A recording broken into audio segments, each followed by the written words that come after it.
मेरे साथ रिवाइज करो, यही याद हो जाएगा पक्का। चलो स्टार्ट करते हैं। ऑपरेटिंग एक्टिविटी, ऑपरेटिंग एक्टिविटी में सबसे पहले क्या आता है, बोलो सारे के सारे, net profit before tax and extraordinary item. उसमें क्या ऐड करते हैं, नॉन ऑपरेटिंग एक्सपेंस को ऐड करते हैं। तो लेस क्या करते हैं, नॉन ऑपरेटिंग इनकम को लेस करते हैं। जो भी इन तीनों को प्लस माइनस करके आंसर आता है उसे क्या बोलते हैं, operating profit before working capital, मतलब वर्किंग।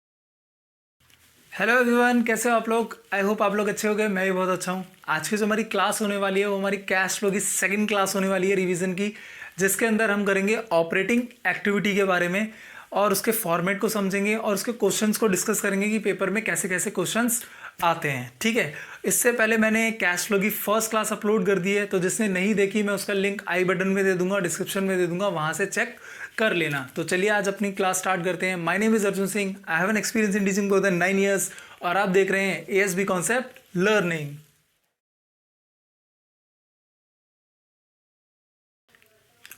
तो आज हम स्टार्ट करने वाले हैं अपने कैश फ्लो स्टेटमेंट की क्लास सेकंड, जिसके अंदर हम करेंगे सबसे पहला फॉर्मेट ऑपरेटिंग एक्टिविटी का। और आपको बता दूं, ऑपरेटिंग एक्टिविटी से कैश फ्लो के अंदर अकेला क्वेश्चन भी आ सकता है और कैश फ्लो का पूरे क्वेश्चन सॉल्व करने के लिए हमें ऑपरेटिंग का फॉर्मेट तो आना ही चाहिए। मतलब ऑपरेटिंग एक्टिविटी अगर आपका सॉल्व हो गया तो आपका 60 से 70% क्वेश्चन तो आपका वहीं सॉल्व हो जाता है जब आपका ऑपरेटिंग एक्टिविटी का क्या आ जाता है, आंसर आ जाता है।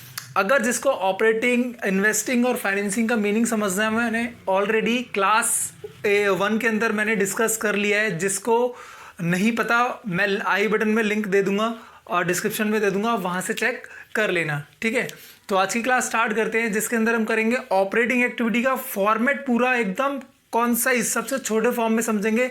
और काफ़ी स्टूडेंट्स को तो डाउट आता है ना कि मैं ऑपरेटिंग का फॉर्मेट कैसे याद करूं पेपर के अंदर, वो भी सोल्यूशन यहाँ पर क्या हो जाएगा, इस क्लास के अंदर आपका फिनिश हो जाएगा। तो आगे बढ़ते हैं, लेकिन आगे बढ़ने से पहले जो लोग मेरे चैनल पे नए आए हैं वो प्लीज़ लाइक कर दें, शेयर कर दें और सब्सक्राइब करें मेरे चैनल को, और साथ के साथ नोटिफिकेशन बेल भी दबा दें। और आपको पक्का वीडियो क्या करेगी, ये हेल्पफुल रहेगी एग्जाम के दौरान। और हम इसमें क्या करेंगे, रिवीजन करेंगे। तो चलो अपना स्टार्ट करते हैं। पहला टॉपिक जिसका नाम क्या है, ऑपरेटिंग एक्टिविटी। मैं आपको बता दूं, बुक के अंदर ऑपरेटिंग एक्टिविटी का जो फॉर्मेट है वो बहुत लेंथी है, बहुत, जो याद करने में, क्वेश्चन सॉल्व करने में काफ़ी क्या करता है, दिक्कत करता है। उसी फॉर्मेट को मैंने एक छोटे से फॉर्म में कन्वर्ट किया है और बाकी सारी चीज़ें इसके अंदर डिस्कस करेंगे हम कैसे इसको याद रखें। ये वीडियो आप ज़रूर एंड तक देखना, आपको ऑपरेटिंग का फॉर्मेट और क्वेश्चंस एकदम क्लियर हो जाएंगे, समझ आ जाएंगे कि कैसे सॉल्व होते हैं। तो स्टार्ट करते हैं। हमने 3 पार्ट डिस्कस किए थे फर्स्ट क्लास के अंदर, या फिर मैं बोलूँ कैश फ्लो के अंदर 3 पार्ट होते हैं हमारे, ऑपरेटिंग एक्टिविटी, इन्वेस्टिंग एक्टिविटी और क्या होता है तीसरा, फाइनेंशिंग एक्टिविटी। प्लीज़ बोलो, अगर बोलोगे नहीं तो क्लास इंटरेस्टिंग नहीं लगेगी और आपको याद नहीं होगा, आपको रट्टा नहीं मारना है, आपको समझना है। ठीक है, ऑपरेटिंग का मीनिंग मैंने पहले ही ऑलरेडी फर्स्ट क्लास में समझा रखा है। इसमें सिर्फ हम फॉर्मेट और क्वेश्चंस पे ध्यान देंगे, क्योंकि हमारे पेपर में क्या आता है, क्वेश्चंस आते हैं। ठीक है, अब देखो यहाँ पे क्या लिखा है मैंने, पहला part cash flow from operating activity. क्या बोला, ऑपरेटिंग एक्टिविटी की ट्रीटमेंट करेंगे और ये सारी जो एडजस्टमेंट है ना, इससे अमाउंट क्या निकलने वाला है, कैश फ्लो।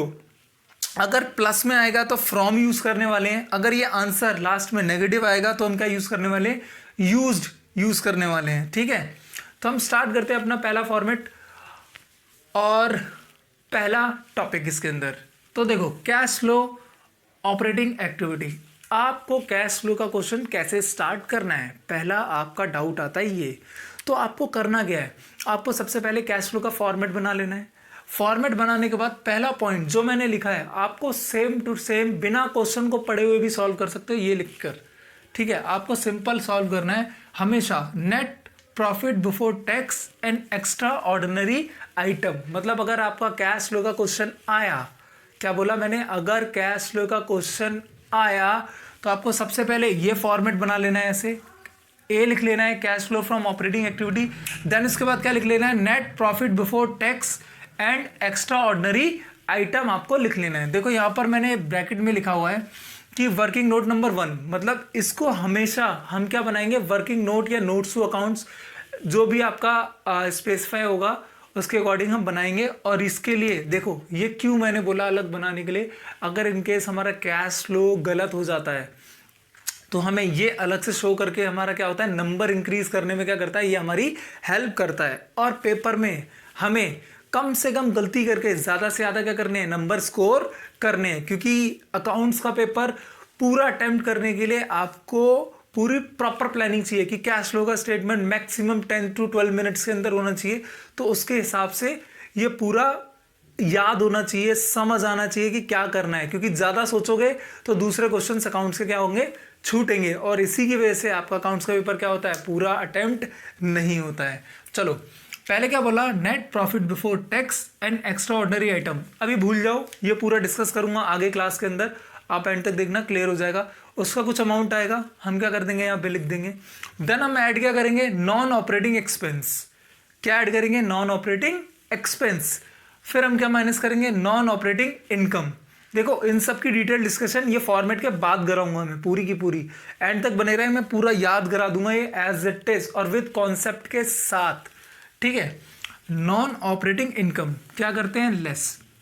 जब इन तीनों को प्लस माइनस करते हैं तो हमारा जो आंसर आता है उसे हम क्या बोलते हैं, operating profit before working capital. क्या बोला, अगर मैं net profit before tax and extraordinary item में क्या ऐड करूंगा, नॉन ऑपरेटिंग एक्सपेंस, और क्या लेस करूंगा, नॉन ऑपरेटिंग इनकम, तो मेरा क्या आ जाएगा, operating profit before working capital. मतलब वर्किंग कैपिटल से पहले का जो भी प्रॉफिट होगा वो क्या होगा, आ जाएगा। अब देखो वर्किंग कैपिटल, हमें पता है वर्किंग कैपिटल के अंदर दो चीजें आती हैं, एक आती है करंट एसेट्स और क्या आता है, करंट लायबिलिटी। प्लीज बोलो बोलो, अगर बोलोगे तो ऑन द स्पॉट आपको याद हो जाएगा और सब कुछ लॉजिक समझ आ जाएगा, ठीक है। क्या हुआ, operating profit before working capital आ गया। अब मेरे को मतलब इसमें चेंजेस क्या करने हैं, करंट एसेट्स के बारे में करना है और करंट लायबिलिटी के बारे में करना है। और इस पूरे फॉर्मेट में अगर आप कभी भी कंफ्यूज हो जाओ कि कौन सी चीज़ ऐड करनी है और कौन सी चीज़ लेस करनी है, मेरे को समझ नहीं आ रहा, तो इसका लॉजिक एक सिंपल सा ट्रिक बताता हूँ। जब भी किसी चीज़ से हमें बिजनेस के अंदर लॉस हो रहा होगा ना, या खर्चे हो रहे होंगे, उनको करना है हमें ऐड। जिससे हमें फ़ायदा हो रहा होगा उसे करना है लेस। इसका पूरा लॉजिक मेरी जब कैश फ्लो की series A part, B part investing, C financing activity जब खत्म होगा ना, तब मैं बताऊंगा ये मैंने क्या बोला है, इसका लॉजिक। तो आपको पूरा एंड तक देखना और आपको बिल्कुल क्लियर हो जाएगा कैश फ्लो, ठीक है। तो क्या हुआ, अब जैसे ही आया मैंने क्या बोल दिया, ऐड करेंगे क्या, decrease in current assets, increase in current liability. बोल यार ये तो रट जाएगा, हम याद कैसे रख पाएंगे कि किसको ऐड करना है किसको लेस करना है, क्योंकि पेपर में हम फॉर्मेट तो पढ़ लेंगे पहले, लेकिन वहाँ जाके हम एकदम कंफ्यूज हो जाते हैं, हमें समझ नहीं आता कि पेपर कैसे अटेम्प्ट करें, हमारा दिमाग थोड़ा ज़्यादा भारी हो जाता है, क्वेश्चन समझ नहीं आता, आते हुए क्वेश्चन गलत हो जाते हैं। तो इसका सिंपल लॉजिक इसलिए मैंने बताया, क्या बताया कि जब भी खर्चा होगा ऐड करना है, जब भी इनकम होगी लेस करना है। अब देखो मैंने क्या बोला, मैंने बोला एसेट, करंट एसेट डिक्रीज हो रहा है। एक बात बताओ, आपके एसेट की वैल्यू कम हो रही है, आपको इससे फायदा होगा या नुकसान होगा, मतलब फायदा होगा या नुकसान होगा, ठीक है। तो आपको क्या होगा, ऑब्वियसली मेरे को नुकसान होगा, मेरे को घाटा होगा, मेरा लॉस होगा। तो जब भी लॉस हुआ तो क्या होगा, ऐड। करंट लायबिलिटी बढ़ गई, मेरी लायबिलिटी इंक्रीज हो रही है, मेरी लायबिलिटी क्या हो रही है, इंक्रीज हो रही है। तो देखो मेरे को किसी को पैसे देने पड़ रहे हैं, एग्जाम्पल क्रेडिटर करंट लायबिलिटी के अंदर आता है। अगर मुझे उससे पैसे देने पड़ रहे हैं तो ऑब्वियसली मेरा खर्चा बढ़ रहा है, तो मेरा खर्चा बढ़ रहा है, तो मैंने दोनों को क्या कर दिया, ऐड। इसी लॉजिक से सेकंड देखो, लेस क्या करना पड़ेगा, increase in current assets, decrease in current liability. Asset बढ़ रहा है, अब मेरे डेटर से पैसे और ज़्यादा मिलने वाले हैं, तो मेरा फ़ायदा हो गया, मेरी तो बल्ले बल्ले हो गई, और मेरे फ़ायदा हो गया तो मैंने क्या कर दिया, लेस। वैसे ही मेरी लायबिलिटी कम हो गई, मतलब मेरे को किसी को पैसे देने थे, अब उसने बोला ठीक है तेरे पास पैसे नहीं है तो मत दे, तो मेरा ये क्या हो गया, फ़ायदा हो गया यार। तो देखो जब भी फायदा हुआ लेस कर दिया, जब भी घाटा हुआ ऐड कर दिया। मतलब जब भी एक्सपेंस हो रहा है, चाहे करंट एसेट्स में, करंट लायबिलिटी में, या फिर नॉर्मल एक्सपेंस में या नॉर्मल इनकम में, आपको ये फॉर्मेट फॉलो करना है और याद रखना है, ठीक है। तो ये दोनों क्लियर हो गए। अब जब ये दोनों की ट्रीटमेंट हो गई हमारी किसके अंदर, operating profit before working capital के अंदर, तो हमारा क्या आ गया, कैश जनरेटेड फ्रॉम ऑपरेशन। क्या आ गया मेरा, कैश जनरेटेड फ्रॉम ऑपरेशन, ठीक है। ऑपरेशन से कैश जनरेट हो गया, जस्ट कुछ नहीं करना, एक स्टेप रह गया सिर्फ, क्वेश्चन के अंदर टैक्स पेड दे रखा होगा, टैक्स पेड नहीं दे रखा होगा तो प्रोविजन फॉर टैक्स दे रखा होगा। जितना मैंने साल का टैक्स पे कर दिया है आपको क्या करना है उसको लेस, और अगर कोई रिफंड मिला है तो उसे क्या करना है ऐड। देखो टैक्स पेड, अब मेरा क्या आ गया कैश जनरेटेड फ्रॉम ऑपरेशन आ गया। यहां तक मेरा वो लॉजिक काम करेगा, कौन सा वाला एक्सपेंस होगा तो ऐड, इनकम होगी तो लेस। लेकिन अब देखो यहां पर क्या होगा, मेरा प्रॉफिट जनरेट होता है। अब मेरा जब भी प्रॉफिट जनरेट होता है तो मेरे को क्या करना पड़ता है, टैक्स पे करना पड़ता है ना सरकार को, गवर्नमेंट को, क्योंकि कंपनी क्या करती है अगर पैसे कमाती है तो सरकार को देना पड़ता है टैक्स। तो यहाँ पे क्या हुआ, टैक्स क्या कर दिया, लेस कर दिया। लेकिन अगर सरकार से कभी मैंने ज़्यादा टैक्स पे कर दिया, उससे रिफंड मिल गया, जैसे एग्जाम्पल है, तो उसे क्या कर देंगे यहाँ पर क्या कर देंगे, ऐड कर देंगे। यहाँ पर क्या कर देंगे, ऐड कर देंगे। ये मैंने दोनों ऊपर नीचे लिख दिए हैं, मैं इसको यहाँ से ऐसे लिख देता हूँ, ठीक है। उसके बाद ये दोनों ट्रीटमेंट के बाद जो प्रॉफिट आएगा उसे क्या बोलेंगे, कैश फ्लो फ्रॉम या यूज इन ऑपरेटिंग एक्टिविटी। मतलब मैंने स्टार्टिंग में बोला था कि अगर ये आंसर प्लस में आएगा तो हम बोलेंगे फ्रॉम, यूज का यूज नहीं करने वाले। लेकिन अगर ये आंसर नेगेटिव आएगा तो हम क्या यूज करने वाले हैं, यूज्ड का यूज करने वाले, यूज्ड। ओके ठीक है। हम एक बार इस फॉर्मेट को देखो, कितना छोटा सा फॉर्मेट कर दिया मैंने, बिल्कुल छोटा सा ऑपरेटिंग एक्टिविटी का। और पेपर में या बुक में देखोगे ना, इसका फॉर्मेट ना ऑपरेटिंग एक्टिविटी का कम से कम 1 पेज का है। अब इसके अंदर जो चीजें हैं ना वो मैं बताऊंगा कैसे हमें याद रखनी है, ठीक है। सिंपल सा फॉर्मेट एक बार मेरे साथ रिवाइज करो, यही याद हो जाएगा पक्का। चलो स्टार्ट करते हैं। ऊपर सारे मेरी तरफ यहाँ पर देखो, और आई होप सो कि आप लोग ध्यान दे रहे होगे और पूरा ध्यान रखोगे। चलो स्टार्ट करते हैं। सबसे पहले हमने क्या पढ़ा, ऑपरेटिंग एक्टिविटी। ऑपरेटिंग एक्टिविटी में सबसे पहले क्या आता है, बोलो सारे के सारे, net profit before tax and extraordinary item. उसमें क्या ऐड करते हैं, नॉन ऑपरेटिंग एक्सपेंस को ऐड करते हैं। तो लेस क्या करते हैं, नॉन ऑपरेटिंग इनकम को लेस करते हैं। जो भी इन तीनों को प्लस माइनस करके आंसर आता है उसे क्या बोलते हैं, operating profit before working capital, मतलब वर्किंग कैपिटल से पहले का प्रॉफिट। देन उसमें क्या ऐड करते हैं, हम ऐड करते हैं करंट एसेट्स में डिक्रीज और करंट लायबिलिटी में इंक्रीज। मतलब मेरा जहां फायदा हो रहा है उसे लेस करने वाले हैं, जहां घाटा होने वाला है उसे ऐड करने वाले हैं। तो मेरा करंट एसेट डिक्रीज हुआ, लायबिलिटी बढ़ गया, तो मेरा क्या हो गया, घाटा। तो मैंने क्या कर दिया, ऐड। उसके बाद क्या करा मैंने, उसके बाद करा कि करंट एसेट्स अगर इंक्रीज हो रहा है, करंट लायबिलिटी डिक्रीज हो रहा है, तो इसे क्या करेंगे, लेस। इन सबके बाद जो प्रॉफिट बचता है उसे क्या बोलते हैं, कैश जनरेटेड फ्रॉम ऑपरेशन। उसके बाद दो चीजें रह गई, टैक्स पेड लेस कर देंगे और रिफंड ऑफ टैक्स क्या करेंगे, ऐड कर देंगे। उसके बाद जो मेरा प्रॉफिट बचेगा उसे क्या बोलेंगे, cash flow from operating activity. और एक बार बता दूं, रिफंड ऑफ टैक्स आपके क्वेश्चंस में 90% चांसेस में, क्या बोलूं 95% चांसेस में आपके क्वेश्चन में आएगा ही नहीं। मतलब जो ट्रीटमेंट होने वाली है ना वो टैक्स पेड की होने वाली है, बहुत ज़बरदस्त। इसके अंदर टैक्स पेड की एडजस्टमेंट बहुत ज़्यादा है, इसकी एडजस्टमेंट है। तो इसलिए मैंने क्या बोला, अलग से इसका क्या बनाऊंगा मैं, अभी वर्किंग नोट्स और क्वेश्चन में बताऊंगा कि कैसे सॉल्व करना है।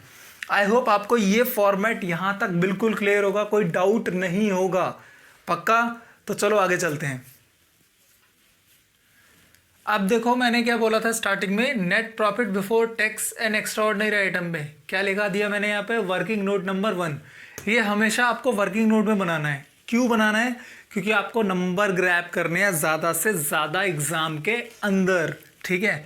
तो हम सबसे पहला वर्किंग नोट क्या बनाएंगे, कैश मतलब calculation of net profit before tax and extraordinary item लिखेंगे सबसे पहले।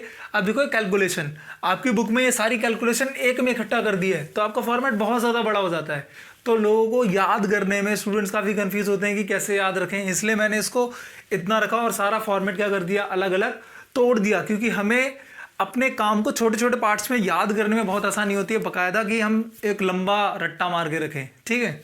तो हमने क्या करा, सबसे पहले क्या लिखेंगे, प्रॉफिट ड्यूरिंग द ईयर। क्या बोला, profit during the year, company ने कितना प्रॉफिट कमाया, अर्न किया। वो कैसे लिख लेगा कि पिछले साल कितना अर्न था और इस साल कितना था। तो मैं इसको शॉर्ट फॉर्म में इसका फॉर्मूला बता देता हूं कि करंट ईयर में से प्रीवियस ईयर का प्रॉफिट क्या कर देंगे, लेस कर देंगे। जो भी डिफरेंस आएगा वो क्या कहलाएगा, प्रॉफिट ड्यूरिंग द ईयर। ये और अच्छे से क्लियर होगा जब मैं इसका एग्जाम्पल कराने वाला हूं, और बकायदा आपको मजा आ जाएगा कि यार कैश फ्लो इतना इजी है सच्ची में। देखना, प्रॉफिट ड्यूरिंग द ईयर आ गया, ऐड क्या करा मैंने, जनरल रिजर्व या कोई भी रिजर्व, वो भी सेम फॉर्मूले पे ही बेस होगा, current year minus previous year, इसका भी लिख देता हूँ क्योंकि जिसको उतारना होगा वो कॉपी कर लेगा यहाँ से, ठीक है। Current year minus previous year, मतलब पहले कितना रिजर्व था, अभी कितना रिजर्व है, उन दोनों का जो रिजर्व है, इससे मेरा प्रॉफिट इंक्रीज हुआ तो यहाँ पर डाल दिया।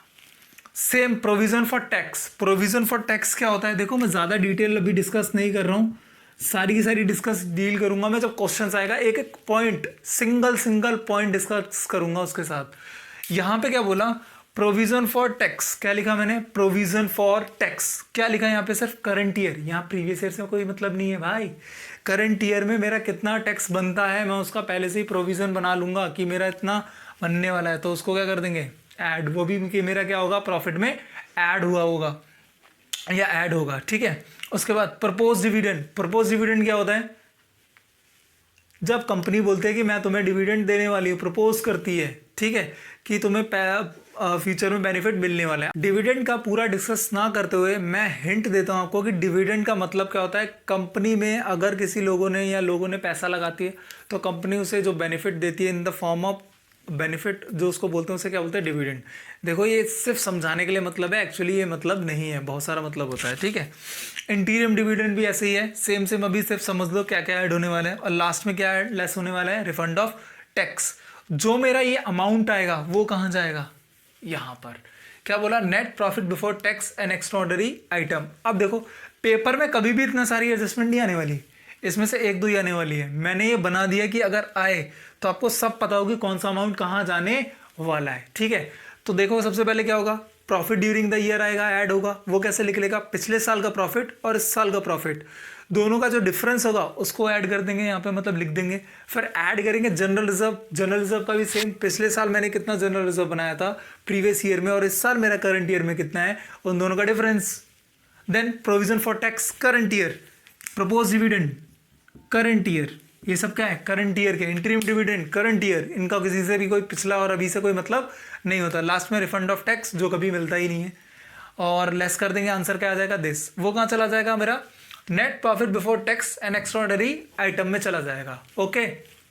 देन उसके बाद मैंने क्या बोला, ये देखो ये सारी चीज़ें तो क्वेश्चन आएंगी उससे समझ जाओगे, बस ये दोनों बचा, फिर हमारा फॉर्मेट खत्म हो जाएगा।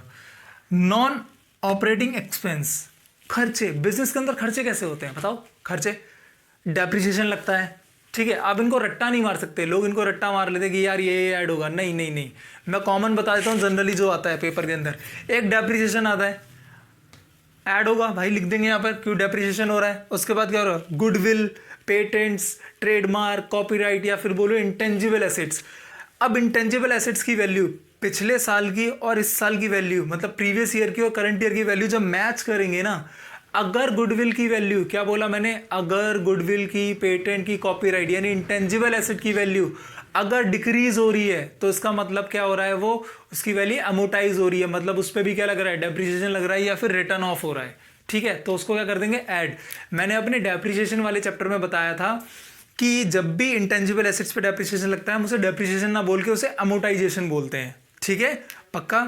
तो यहाँ पर अगर डिक्रीज हुई तो आएगी। अगर ऐसा भी तो हो सकता है कि पिछले साल सपोज 1 लाख की वैल्यू थी मेरी गुडविल की, इस बार 2 लाख की हो गई, तो जो डिफरेंस है वो क्या हुआ, इंक्रीज हुआ है, डिक्रीज नहीं हुआ है। तो डिक्रीज होगा तो आएगा, इंक्रीज होगा तो कहाँ जाएगा, वो इन्वेस्टिंग के अंदर जाएगा, इसका अगले वाले पार्ट में। उसका डिस्कशन आगे आने वाली क्लासेस में कर दूंगा। फिर तीसरा कौन आएगा, तीसरा क्या आने वाला है, loss on sale of fix asset. भाई कंपनी क्या करती है, एसेट को सेल करती है ना, जरूरी थोड़ी है कि हर बार प्रॉफिट हो। लॉस होगा तो कहाँ पर आ रहा है, नॉन ऑपरेटिंग एक्सपेंस। तो जल्दी बताओ, लॉस हो रहा है तो वो आ रहा है नॉन ऑपरेटिंग एक्सपेंस के अंदर, तो प्रॉफिट कहाँ आने वाला है, नॉन ऑपरेटिंग इनकम के अंदर। सिंपल, समझ आया। वैसे इंटरेस्ट एक्सपेंस, मैंने किसी को इंटरेस्ट दिया, खर्चा, मेरे को इंटरेस्ट मिला, कहाँ आएगा, मैंने डिविडेंड दिया, नॉन ऑपरेटिंग एक्सपेंस खर्चा, और मेरे को डिविडेंड मिला, नॉन ऑपरेटिंग इनकम। मेरे को रेंटल इनकम हुई, rental income received, non operating income. मैंने रेंट दिया, नॉन ऑपरेटिंग एक्सपेंस। ये क्वेश्चन में मेंशन होगा। 11th क्लास में सब ने फाइनेंशियल स्टेटमेंट पढ़ा था, प्रॉफिट और लॉस अकाउंट बनाया था, एक्सपेंसेस और क्या क्या आता था हमारा, इनकम थोड़े थोड़े याद आ रहा होगा, ऐसी चीज़ें वगैरह थी। तो यही सारी चीज़ें हैं, ठीक है। तो जो कॉमन ज़्यादातर आता है कैश फ्लो के अंदर वो यही है, डेप्रिसिएशन आएगा, गुडविल आएगा, इंटरेस्ट एक्सपेंस आएगा, loss on sale of fix asset आएगा, एक डिबेंचर पे हो जाएगा, लॉस ऑन डिबेंचर आ जाएगा, रिडेम्पशन ऑफ डिबेंचर आ सकता है, डिस्काउंट ऑन डिबेंचर आ सकता है, ये सारी चीज़ें आती हैं इसके अंदर बस। बाकी ये तो जब एग्जाम्पल करेंगे उसके अंदर आपको बहुत अच्छे से समझा दूंगा। दैट्स इट, ये मेरा फॉर्मेट है। अगर आपको ये क्लियर है ना, सच बोल रहा हूँ, अगर आपको ये क्लियर है तो आपको कैश फ्लो का जो पूरा क्वेश्चन होता है जिसके अंदर ए पार्ट ऑपरेटिंग, इन्वेस्टिंग, फाइनेंसिंग आता है, वो तीनों का 60 से 70% क्वेश्चन यही सॉल्व हो जाएगा अगर आपका ये सही हो गया। इतना इंपॉर्टेंट है। और पेपर में कभी कभी टीचर पता है क्या करता है, बोर्ड में भी इकलौता ऑपरेटिंग का क्वेश्चन दे देता है, उसमें एडजस्टमेंट दे देता है। हाँ भाई हाँ, सच बोल रहा हूँ, ऑपरेटिंग का भी क्वेश्चन इकलौता आता है पेपर के अंदर, सच में। तो एक बार पूरी क्लास खत्म करने से पहले एक बार रिवीजन कर लेते हैं और सारे के सारे मेरे साथ स्टार्टिंग से बोलेंगे, पक्का बोलेंगे, देख लो, बोलना पड़ेगा, ठीक है। तो चलो स्टार्ट करते हैं हम पूरा आज का फॉर्मेट। और नेक्स्ट क्लास में आने वाली क्लास में हम क्या करेंगे, इसके क्वेश्चंस करेंगे बहुत अच्छे से, क्योंकि आपको रिवीजन ऐसा होना चाहिए कि पेपर में आपके अगर ये 6 मार्क्स का है तो भी पक्के, 8 मार्क्स का है तो भी पक्के। तो चलो स्टार्ट करते हैं अपना रिवीजन और सारे के सारे मेरे साथ बोलने वाले हैं। तो स्टार्ट। सबसे पहले हमने क्या करा क्लास के अंदर, हमने देखा ऑपरेटिंग एक्टिविटी। ऑपरेटिंग एक्टिविटी में पहला स्टेप क्या आता है, net profit before tax and extraordinary item. इसके अंदर हम क्या ऐड करते हैं, नॉन ऑपरेटिंग एक्सपेंस। बोलो भाई सारे बोलो, याद हो जाएगा ऑन द स्पॉट। फिर क्या होगा, नॉन ऑपरेटिंग इनकम को क्या करते हैं, लेस। जब ये एडजस्टमेंट के बाद मेरे पास प्रॉफिट क्या बचता है, operating profit before working capital. Working capital बचेगा। वर्किंग कैपिटल में क्या ऐड करने वाले हैं, इंक्रीज मतलब decrease in current asset, increase in current liability. और क्या लेस करने वाले हैं, increase in current assets and decrease in current liability. ये सारी एडजस्टमेंट के बाद क्या बचता है मेरे पास, मेरे पास बचता है ऑपरेटिंग प्रॉफिट बिफोर मतलब आफ्टर ऑपरेशन, ठीक है। मेरा ऑपरेशन से या फ्रॉम ऑपरेशन से मेरा प्रॉफिट जनरेट हुआ, अलग अलग नाम है, प्रोनाउंस कर सकते हो। उसके बाद क्या माइनस करते हैं, tax paid. Refund of tax नहीं आता तो मैं उसे बार बार नहीं बोलूंगा, सिंपल बोलूंगा, माइनस करेंगे टैक्स पेड। उसके बाद जो प्रॉफिट बचता है, अगर पॉजिटिव आएगा तो क्या बोलोगे आप लोग, हम बोलेंगे उसे ऑपरेटिंग प्रॉफिट फ्रॉम या फिर प्रॉफिट जनरेटेड फ्रॉम, जो भी आपको अच्छा लगे, cash flow from operating activity.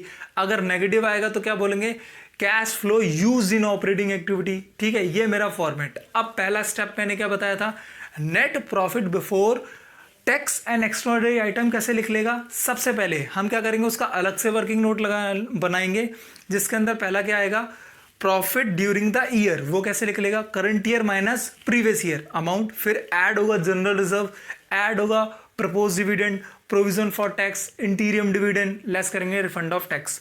जो भी अमाउंट आएगा वो हम क्या डाल देंगे, हम अपने पहले फॉर्मेट में डाल देंगे। और नॉन ऑपरेटिंग एक्सपेंस क्या होता है, जनरली जो मैंने बताया ज़्यादातर आता है, डेप्रिसिएशन, गुडविल अमोटाइजेशन, प्रॉफिट मतलब patents amortisation, capital copyright amortisation, ये सारी, या फिर मैं सिंपल बोलूँ इंटेंजिबल एसेट्स अमोटाइजेशन वगैरह आ जाता है आपका, ठीक है। उसके बाद मेरा क्या आता है, नॉन ऑपरेटिंग इनकम, जैसे dividend receive, interest receive, profit on sale of asset, ये सारी चीज़ें किसके अंदर आती है, नॉन ऑपरेटिंग इनकम के अंदर आती हैं। ये सब एडजस्टमेंट करने के बाद मेरा क्या आता है, ऑपरेटिंग प्रॉफिट। देखो अभी लगा होगा बहुत सारा, इतना बड़ा है डिस्कशन करने में, नहीं, जब इसका क्वेश्चन करेंगे ना एकदम आपको यार कैश फ्लो सच्ची में इतना ईजी है, सच बोल रहा हूँ। एंड में जब मेरी सीरीज़ खत्म हो जाएगी ना, आप खुद बोलोगे यार कैश फ्लो सच में बहुत ईजी है, ठीक है। तो अपनी क्लास खत्म करते हैं। आई होप आप लोगों को अच्छी लगी होगी क्लास मेरी। अगर अच्छी लगी है तो प्लीज़ सपोर्ट करें and thank you for watching the channel. Bye.